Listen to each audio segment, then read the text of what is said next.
Hey guys, in this video I'm going to show you how to reset your Facebook password if you have forgot it.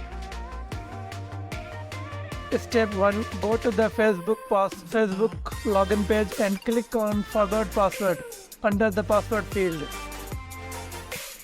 Step 2. Enter the email address or phone number associated with your Facebook account and click Search.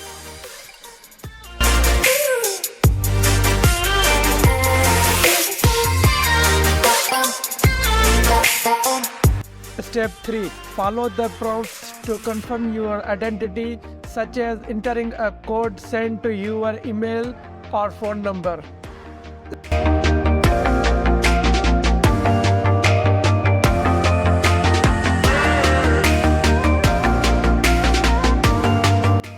Step 4. Once you have confirmed your identity, you will be asked to create a new password.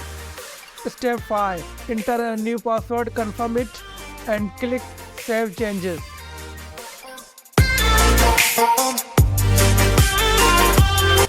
And there you have it.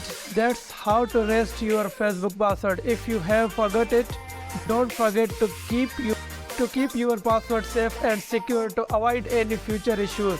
Thanks for watching my YouTube channel. Allah Hafiz. I hope you enjoy it.